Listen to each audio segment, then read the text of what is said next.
Bonsoir. À la veille de la grande rencontre entre Justin Trudeau et les ministres de la Santé, le ministre des Finances du Québec est avec nous. Réforme de la loi sur les langues officielles. Discorde dans les rangs libéraux. On en parle avec notre panel d'Est en Ouest. L'ex-ambassadeur du Canada en Chine, Guy Saint-Jacques, revient sur l'affaire du ballon espion chinois.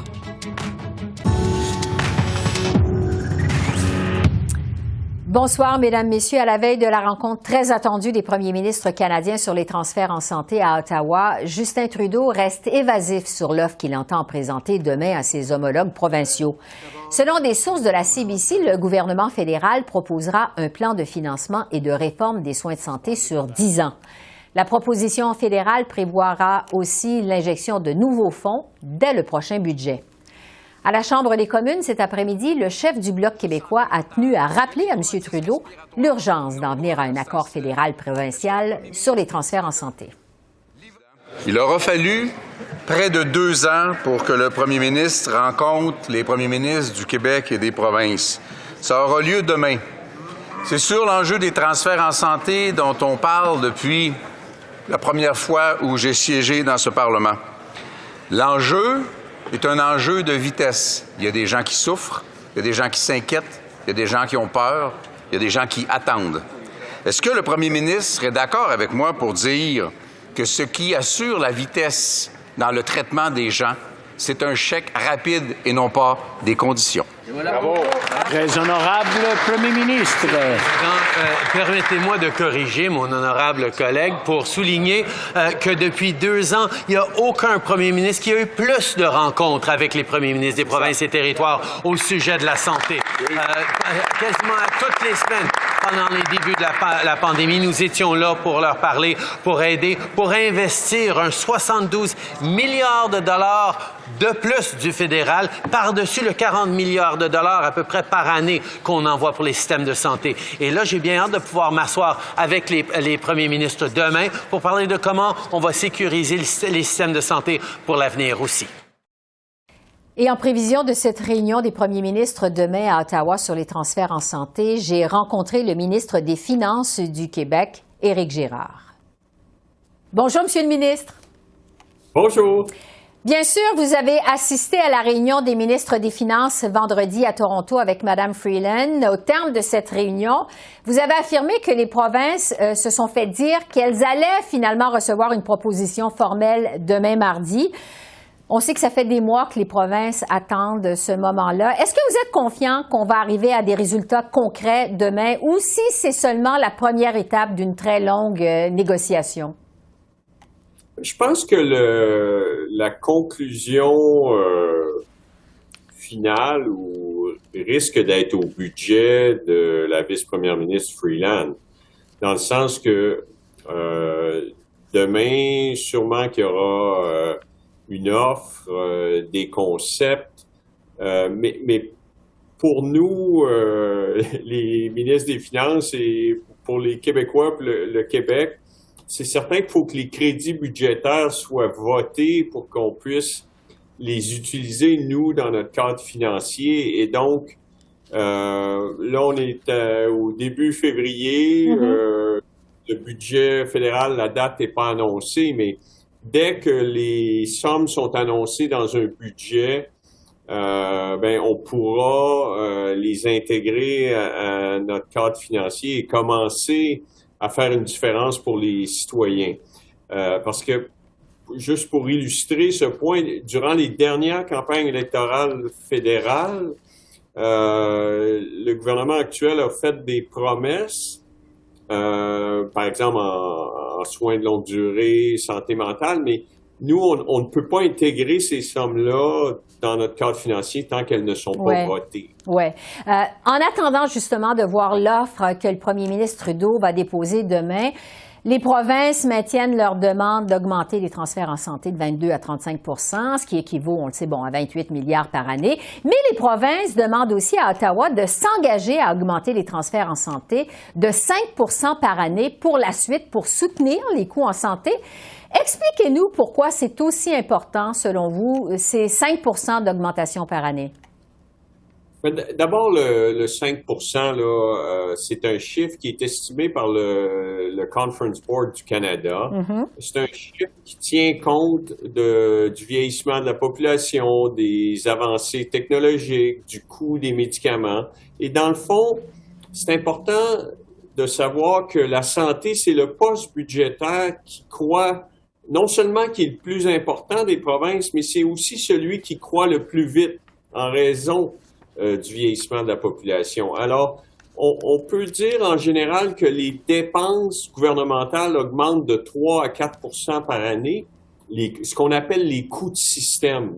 Mais en santé, c'est plus élevé que 3 à 4 notamment en raison du vieillissement de la population. Bon. Alors ça, c'est un estimé du Conference Board. Et il y a une décimale, là, c'est peut-être 5,1, 5,2. Je pense que pour les citoyens, là, on parle du plus gros poste budgétaire des provinces qui croît au taux de croissance le plus élevé que l'ensemble des dépenses. Quand on regarde la situation au Québec, Monsieur le ministre, on a l'impression que le réseau de la santé craque de partout. Évidemment, il y a eu la pandémie, l'hécatombe dans les CHSLD. Plus récemment, on a vu jusqu'à quel point le système est devenu dysfonctionnel.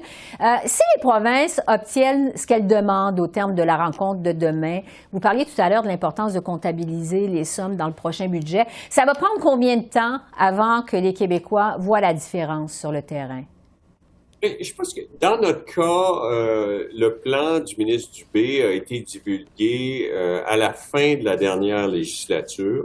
Et à ce moment-là, on parlait de 2 ans pour faire une différence. Et nous, on s'est engagé à investir de nouvelles sommes pour supporter ce plan-là.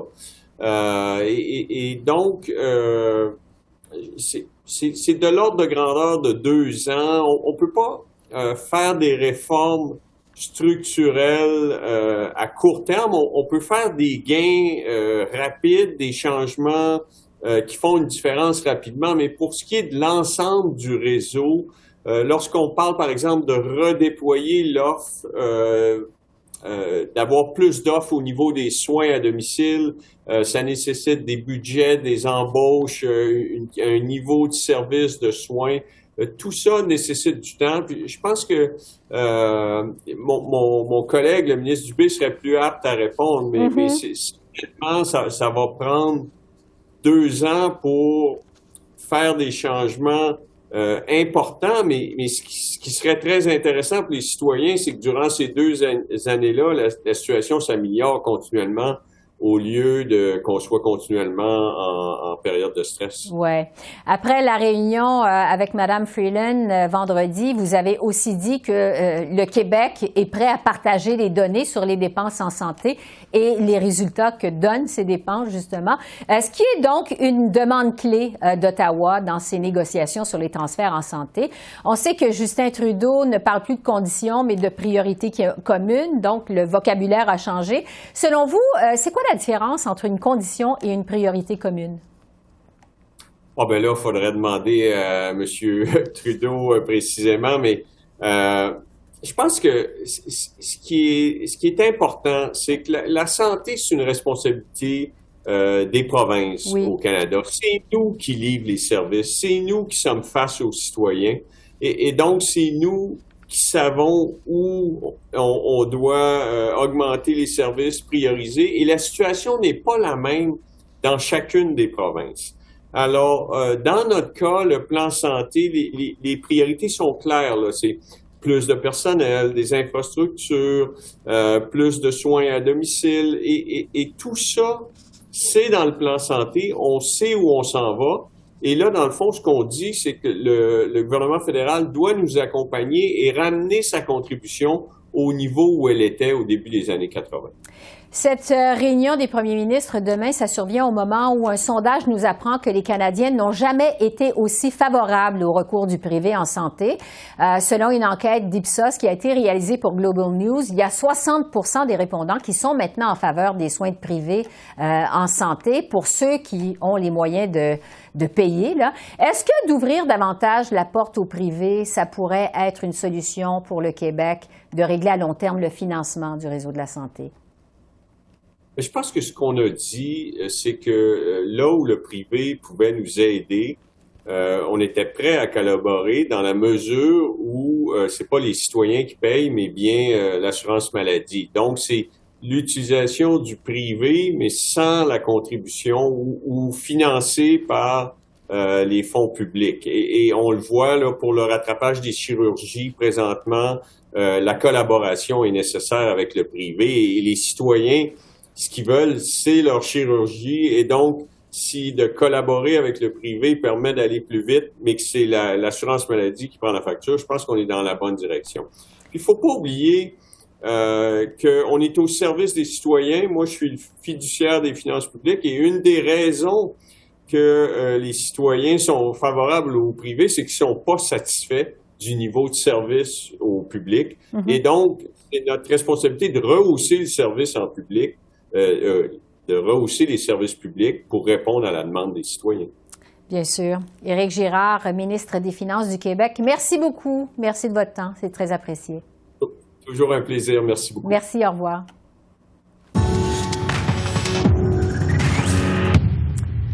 Ça brasse au comité parlementaire chargé d'étudier la modernisation de la loi sur les langues officielles. Au sein même du caucus libéral, il y a 3 députés qui ont exprimé leur désaccord avec certaines dispositions du projet de loi C-13 de leur propre gouvernement.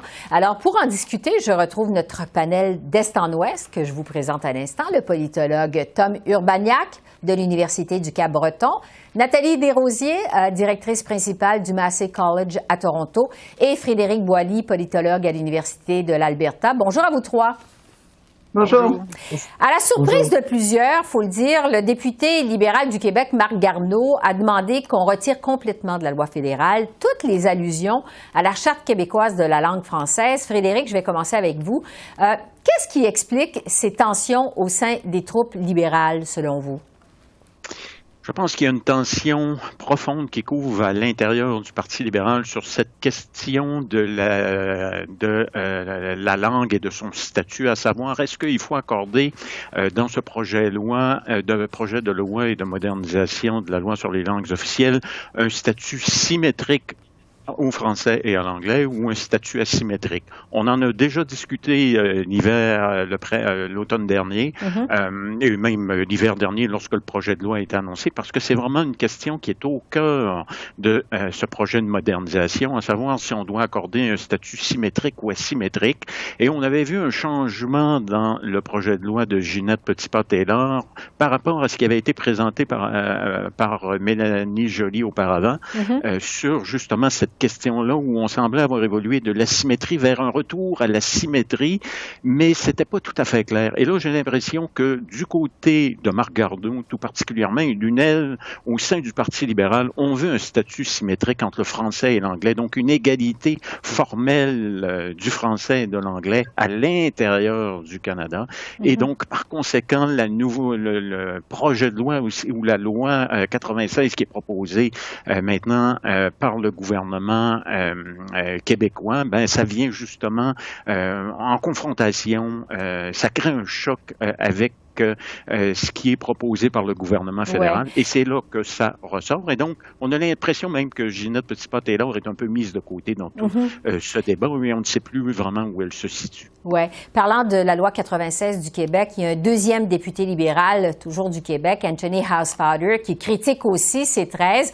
Il dit que de faire référence à la loi 96 du Québec dans ce projet de loi C-13, ça vient en quelque sorte légitimer le recours à la clause dérogatoire qui a justement été utilisée par Québec pour adopter la loi 96. Tom, qu'est-ce que vous pensez de cet argument de M. Housefather? Je pense que M. Housefather n'a pas tellement raison. Il n'y a pas ici un chèque en blanc en disant que n'importe quel amendement fait à la Charte québécoise de la langue française sera reconnu, aura un statut juridique fédéral. On voit par exemple le préambule qui reconnaît que le français est la langue officielle du Québec selon la charte québécoise de langue française. Mais ce ne va pas tellement au-delà de ça. Je pense que Frédéric a raison. Ici, c'est la question de la symétrie versus l'asymétrie. Et ces députés québécois qui représentent des circonscriptions en majorité anglophone à Montréal tentent de représenter leurs électeurs en disant qu'on favorise la symétrie et on fait appel à chaque argument possible pour avancer cet argument-là. Oui, parce qu'il y a aussi une autre députée libérale du Québec, Emmanuela Lambropoulos, qui dénonce les impacts de la loi 96 du Québec. Il faut quand même préciser que c'est fait reprocher par le Bloc québécois de véhiculer des faussetés. On se rappelle que Mme Lambropoulos avait été forcée de démissionner du Comité des langues officielles après avoir remis en question le déclin du français au Québec. Nathalie, vous, comme francophone minoritaire, est-ce que vous trouvez que les anglophones du Québec seraient bien servis par le projet de loi C-13? D'une certaine façon, le projet de loi C-13, comme mes collègues l'ont dit, ça joue un peu sur les deux plans, sur la symétrie, c'est-à-dire que les minorités francophones et anglophones ont les mêmes droits, des droits à l'éducation, les droits à des institutions culturelles fortes, mais ça dit aussi que le projet veut protéger et promouvoir le français parce que le français, c'est la langue minoritaire au Canada. Alors, essaie de jouer sur les deux fronts. Comme minoritaire, quand je regarde ce qui est offert, c'est vraiment une expansion un peu là, des droits d'éducation. Alors, ça fait très longtemps que les Franco-ontariens, les francophones minoritaires disent on veut pas juste avoir des droits d'aller à l'école primaire et secondaire, on veut aller à la petite enfance et au post-secondaire. Et ça, c'est reconnu. Et ça serait la même chose pour les anglophones au Québec. Ils ont déjà pas mal ces institutions-là. Et l'autre aspect, c'est évidemment des institutions fortes. Je pense qu'on en veut beaucoup dans le reste du Canada, mais on va reconnaître que probablement ce qui existe déjà au Québec va être protégé. Alors, on est toujours, comme le disent mes collègues, c'est toujours un peu cette tension, mais le projet de loi vise aussi à dire elle peut être résolue, cette tension-là, entre ces deux objectifs-là, et d'autant plus qu'ils veulent développer l'apprentissage généralement des deux langues partout au Canada. Oui, Frédéric, je vais terminer avec vous là-dessus. Jusqu'à quel point toute cette dissension, en fait, au sein des troupes libérales vis-à-vis le projet de loi C-13, c'est embarrassant pour Justin Trudeau. Qu'est-ce que vous en pensez?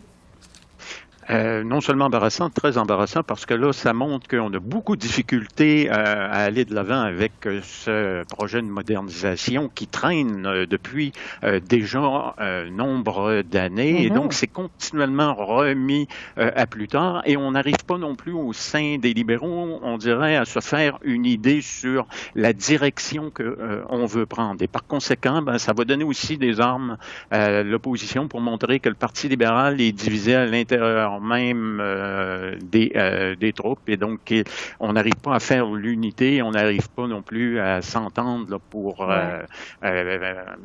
que ce projet de modernisation-là soit finalement derrière et conclu. Tom? Oui, je suis tout à fait d'accord. Et j'ajouterais aussi qu'il y avait un amendement très, très important par rapport à donnant le Conseil de Trésor le pouvoir comme meneur de l'implémentation de cette loi-là et pas Patrimoine canadien. Ça, c'est très important. Ça, c'était demandé par le commissaire aux langues officielles et aussi la Fédération des communautés francophones et acadiennes.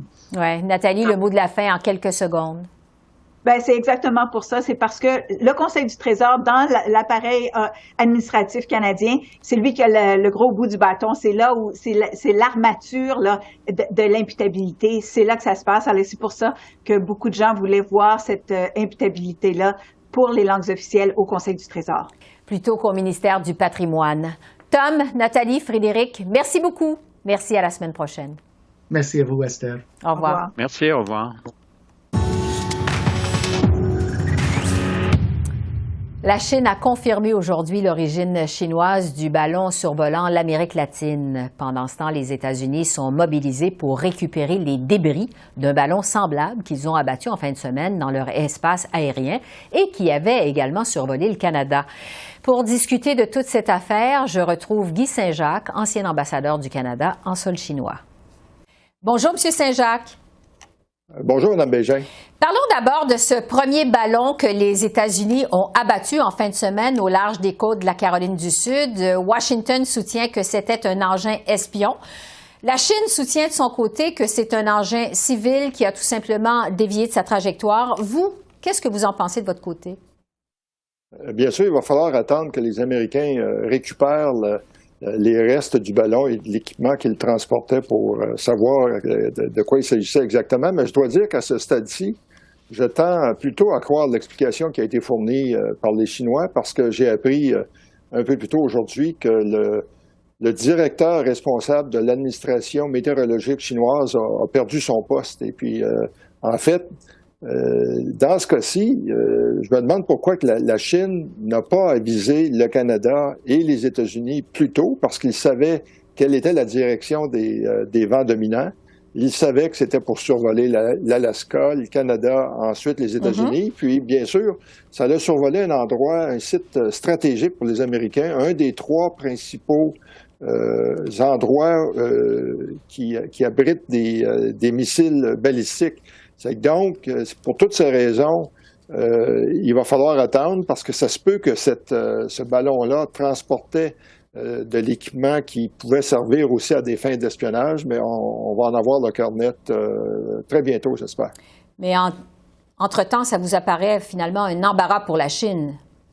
Oui, tout à fait, parce que d'autant plus que ça viole un des principes sacro-saints de la politique étrangère chinoise, le respect de l'intégrité territoriale. Et c'est pour ça que je ne comprends pas pourquoi ils ne nous ont pas prévenus, parce que c'est bien clair que le survol du ballon, ça contrevient aux lois internationales. Ça va à l'encontre de cette politique-là d'intégrité territoriale. Puis, en fait, ça ouvre la porte. Maintenant, s'il y a des ballons d'autres pays qui vont survoler la Chine, mais la Chine va être dans une position plus affaiblie pour s'opposer à ça. Puis, en fait, ça soulève la question, est-ce que du côté chinois, il y a quelqu'un qui n'a pas fait son travail de façon volontaire parce que ça se trouve à avoir saboté le rapprochement qui allait peut-être s'effectuer avec la visite prévue de M. Blinken. Puis, comme on le sait, ça a été reporté. Et donc,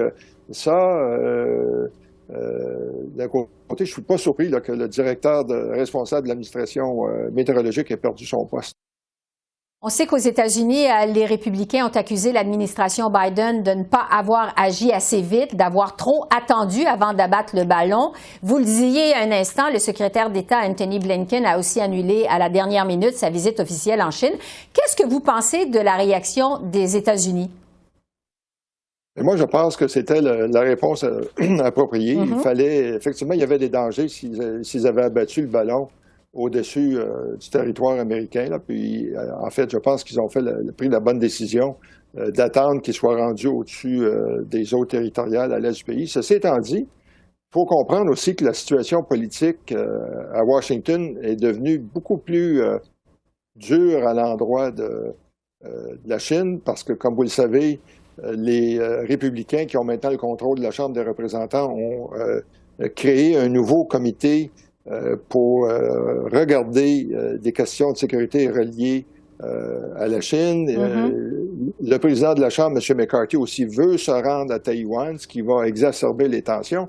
Mais dans tout ça, il y a un peu de duplicité parce que le secrétaire de la Défense, M. Austin, a dit que sous l'administration Trump, il y avait eu 3 survols du territoire américain par des ballons américains et bien sûr, ces ballons-là n'ont pas été abattus.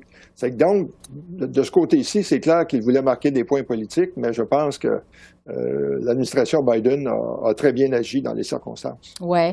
Le gouvernement chinois a accusé les États-Unis d'avoir gravement porté atteinte aux relations entre les deux pays en abattant comme ça ce ballon. La veille, il y a un vice-ministre des Affaires étrangères qui avait averti que la Chine se réservait le droit de répliquer. Au point justement où on en est rendu entre les deux pays, est-ce qu'on pourrait prévoir une escalade dans les relations entre les États-Unis et la Chine? Ben, je pense que non, puis je base ça sur le fait que dans le journal officiel chinois, le Quotidien du peuple, il n'y a aucune mention de cet incident du ballon. On sait aussi que, de toute façon, les avions chinois essaient d'intercepter des avions américains aussitôt qu'ils s'approchent du territoire chinois. La même chose pour des bateaux, c'est que c'est clair qu'ils vont continuer avec les mêmes tactiques, mais je pense que c'était un peu là pour... c'était un peu des commentaires de routine. Et en fait, si jamais il s'avère qu'il y avait de l'équipement autre que pour des fins météorologiques qui était à bord de ce ballon-là, ben c'est peut-être ça qu'il craignait, c'est que ça soit découvert. Et là, bien sûr, comme je le disais tantôt, ça risquerait d'envenimer les relations bilatérales. Oui. Et évidemment, il n'y a rien qui permet, entre-temps, de penser que le ballon qui survole actuellement l'Amérique latine est différent de celui qui a été abattu par les Américains. Est-ce que les Chinois risquent de provoquer la colère de d'autres pays avec ces histoires de ballons? Ben, je pense que oui. Puis à nouveau, c'est ça, c'est toute cette question de d'intégrité territoriale. Mm-hmm. Puis souvent, ils appliquent cette politique de 2 poids, 2 mesures. Ils interprètent les lois internationales à leur faveur. Quand c'est pas à leur avantage, ben, ils disent que ça ne s'applique pas. Je pense qu'ils vont devoir faire preuve de beaucoup plus de vigilance. Bien sûr, des ballons c'est souvent utilisé par les services météorologiques, mais dans la plupart des cas, il y a des mécanismes d'autodestruction à bord de ces ballons-là. C'est qu'ils vont devoir faire attention. Puis tout ça dans un contexte où l'image de la Chine est encore très mauvaise à l'étranger. C'est un incident qui ne va pas améliorer cette perception. Oui. Et tout ça survient alors qu'il y a beaucoup de spéculations, on le sait, sur la possibilité que la Chine envahisse Taïwan de façon imminente. Est-ce que ça pourrait renforcer la volonté des États-Unis de se préparer davantage à une telle éventualité? Là-dessus, c'est bien sûr qu'il y a eu des fuites aussi du côté américain. Là, la semaine passée, il y a un général responsable de l'armée de l'air, de l'aviation, qui disait qu'il ne serait pas surpris qu'il y ait un conflit dès 2025. Du côté chinois, le président Xi Jinping a dit à ses troupes d'être prêtes pour un conflit en 2027. Ceci étant dit, je pense que, et puis c'est pour ça que j'espère que la visite de M. Blinken va être reprogrammée. Mm-hmm. C'est important de laisser la diplomatie faire son travail pour essayer de faire baisser la tension.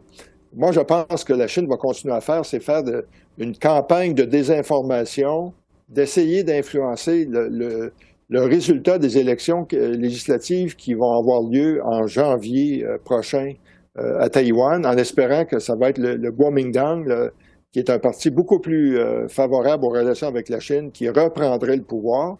Et puis peut-être qu'ils vont préférer attendre aussi le résultat des élections américaines en novembre 2024. Et si c'était quelqu'un comme Trump qui revenait au pouvoir, ben là, il pourrait peut-être juger. Mais c'est clair que Taïwan va rester un objet de discorde où il peut y avoir des tensions. Puis nous sommes au stade où, en fait, je pense que ce serait utile que pour les pays occidentaux, fasse une démarche conjointe à Pékin pour dire aux Chinois, il faut faire baisser la tension dans le détroit de Taïwan, il faut maintenir le statu quo, parce que sinon, tout le monde y perdrait au change. Guy Saint-Jacques, ancien ambassadeur du Canada en Chine, merci beaucoup de vos lumières, très apprécié. Merci. Merci beaucoup. Alors voilà, c'est comme ça qu'on a vu l'essentiel de l'actualité de ce lundi 6 février sur la colline parlementaire à Ottawa. Esther Bégin qui vous remercie d'être à l'antenne de CEPAC, la chaîne d'affaires publiques par câble. Je vous souhaite une excellente fin de soirée et je vous dis à demain. Au revoir.